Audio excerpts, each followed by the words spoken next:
Walter White, an underpaid high school chemistry teacher, throughout the show evolves from a meek family guy to outright cold-blooded killer. How did that happen? Well, by a concept of the shadow that Carl Jung, Swiss psychiatrist, came up with, Walter White brought that inner pent-up shadow to the conscious mind. See, the shadow is all our dark desires that are stationed in unconscious.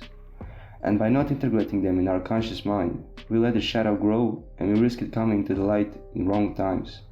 Walter White was weak all his life, emasculated at all times by his wife and his brother-in-law Hank.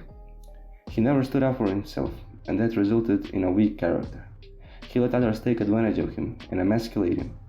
When he received the cancer diagnosis, Walter realized that he was going to die, and that he had spent all his life in fear.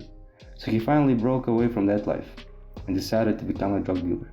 That gave him excitement, and the alter ego Heisenberg helped him to integrate the shadow. So, as the show progresses, we see Walter White going from a submissive and meek guy to confident and strong character. All the bad things he did unlocked the evil potential in him, and that gave him self-respect. But in the end, he let the shadow overwhelm him, and he became outright evil. At that point, he failed and succumbed to the dark desires. The point of the shadow integration is to do the things that will make you unlock the evil potential in you, and for you to gain self-respect and strength. That has to be done in a controlled way. For example, many martial arts do this. They teach you to become dangerous and gain self-respect, but to keep it under control and use it for self-defense, not to go around punching people. The point is to become strong, not to become evil.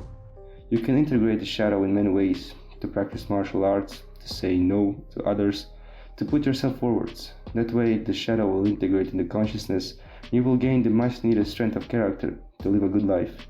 But you must not let it overwhelm you like it overwhelmed Walter White. As Nietzsche said, I quote, "Whoever fights monsters should see to it that in the process he does not become a monster. And if you gaze long enough into an abyss, the abyss will gaze back into you."